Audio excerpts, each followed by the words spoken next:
Salut, c'est Trado. Je vous propose aujourd'hui la mise à jour de l'analyse technique du CFD sur l'or, sur l'argent et sur le Brent, tous les trois tradables à partir de la plateforme Next Generation de mon partenaire historique CMC Markets. On va commencer par les précautions d'usage, comme il se doit. Il ne s'agit que d'une analyse technique qui ne tient pas compte des fondamentaux. Les fondamentaux doivent primer dans la décision d'acheter ou de vendre. C'est à vous d'avoir une conviction à l'achat ou à la vente. Et une fois que vous aurez votre conviction à l'achat ou à la vente, vous pouvez effectivement envisager d'utiliser l'analyse technique pour peaufiner vos points d'entrée et vos points de sortie. On commence tout de suite avec l'or, ici donné en unité mensuelle, c'est-à-dire que chaque bâton que vous voyez ici correspond à un mois de cotation. Nous sommes donc ici sur le mois de décembre. La bougie est presque achevée, mais elle ne l'est pas encore. Et pour l'instant, rien de grave. L'essentiel est préservé, à savoir que nous sommes toujours au-dessus de cette résistance descendante de long terme qui a été cassée il y a 5 mois sur cette bougie. Nous sommes en train de consolider cette victoire, mais tant qu'on ne rentre pas, qu'on ne repasse pas en dessous de l'oblique jaune, eh bien l'acquis est préservé.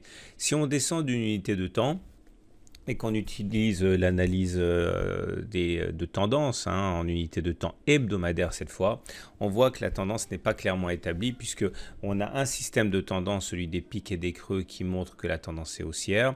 On a un autre système qui est celui de la moyenne mobile à 20 semaines qui montre qu'on est en tendance neutre parce qu'on est en dessous d'une moyenne mobile à 20 semaines qui s'aplatit, qui est horizontale. Maintenant, vous voyez, ça n'a rien à voir avec ce qui s'est passé ici où la tendance était haussière avec une M20 qui montait, ou ici que la tendance baissière a été établie avec une moyenne mobile à 20 semaines qui baissait. Là, la moyenne mobile à 20 semaines, elle est plate et c'est confirmé par une analyse de type Ishimoku qui montre que le nuage, c'est ça qui nous donne l'orientation, est toujours horizontal. Ici, ça veut dire que la tendance est neutre. Donc globalement, on peut dire que sur l'or, en unité de temps hebdomadaire, la tendance est neutre. Alors voilà ce que je vous propose en termes d'analyse chartiste, toujours en considérant que la tendance elle est effectivement, on va dire, neutre et que donc les variations sont assez erratiques. Tant que les 1250 $ tiennent, les 1250 $, c'est notre support de référence ici. On a rebondi 2 semaines dessus avant de prendre notre envol cette semaine. On est là.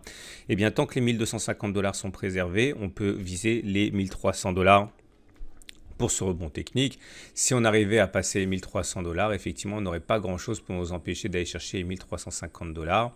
À noter quand même que passer les 1350 $, ça ne sera pas facile puisque c'est une zone qui nous a bloqué ici ou encore lors des précédentes attaques ici tout au long de l'année 2016.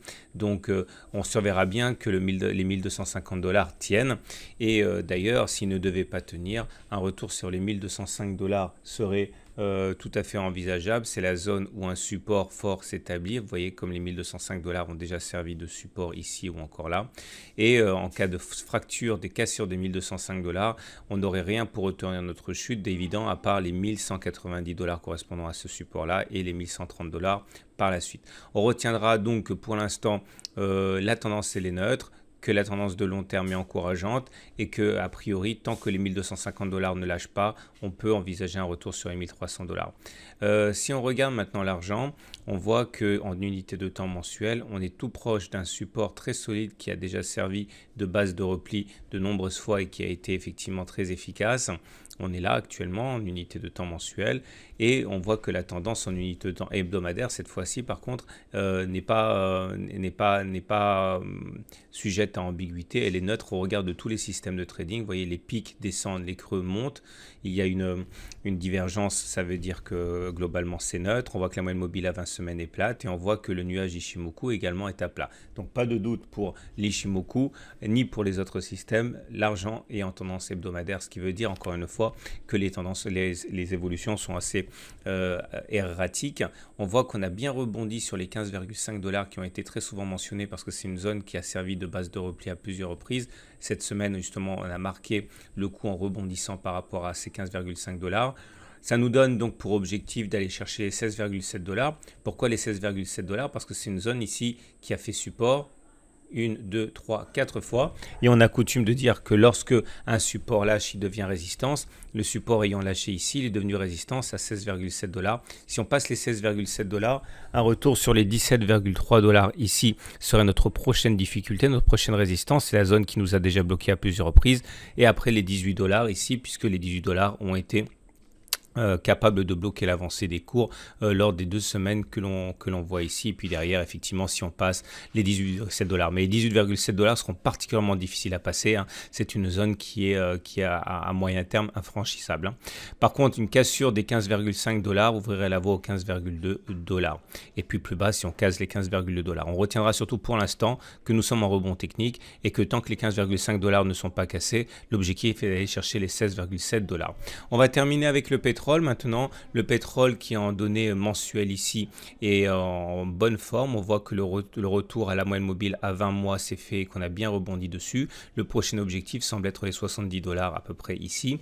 Après, si on passe les 70 $, eh bien, le prochain objectif serait effectivement d'aller chercher un contact avec cette oblique descendante de long terme qui s'est d'ailleurs révélée totalement infranchissable lors des précédentes attaques en 2012, en 2014. On descend d'une unité de temps, on regarde l'unité de temps hebdomadaire. La tendance est clairement haussière. Vous voyez, rien à voir avec l'or ou avec l'argent. On a des pics qui sont croissants, des creux qui sont croissants, une M20 qui est croissante. Et on voit que l'Ishimoku, qui a été effectivement avec un nuage descendant, puis plat, maintenant fait montre un nuage ascendant, ce qui est effectivement révélateur d'une tendance hebdomadaire sur le pétrole qui est favorable. Je vous propose ce graphe en unité de temps hebdomadaire. Toujours, on voit qu'on est à l'intérieur d'une figure ici qui semble assez intéressante parce qu'elle guide les cours. On est venu d'ailleurs buter sur le haut de cette figure. C'est presque un canal, mais c'est pas un canal. Mais en tout cas, l'effet a été radical il y a 2 semaines lorsqu'on est venu effectivement se heurter à ces 65 $. 65 $, c'est une zone qui sera difficile à passer, d'autant que derrière, on a les 66-69 $ qui correspondent à l'objectif sans doute de beaucoup de traders et qui correspondent au plus haut du pétrole Brent, ici inscrit au mois d'avril et de mai 2015. Alors on remarquera enfin que si on revient sur 57 $, ce serait une zone de support éventuellement, puisque c'est une zone qui a été résistance de nombreuses semaines. Elle a été résistance également en septembre. Une fois qu'elle a été cassée, c'était en octobre, eh bien elle a changé de polarité, elle est devenue support et donc les 57 $ peuvent servir de base de repli. Voilà ce qu'on pouvait dire. Donc globalement pour l'instant, et si on tient compte de ce qui s'est passé sur l'or, l'argent et le pétrole, la tendance est certes neutre pour l'or et pour l'argent, haussière pour le pétrole, mais étant donné qu'on est soit dans une situation de progression ininterrompue comme c'est le cas pour le pétrole ou en période de rebond technique comme c'est le cas pour l'or et pour l'argent, eh bien les objectifs sont a priori haussiers à court terme avec les objectifs qu'on a mentionnés précédemment. Voilà, je vous souhaite une bonne semaine, de très bonnes fêtes de fin d'année et je vous dis également à la semaine prochaine pour la mise à jour.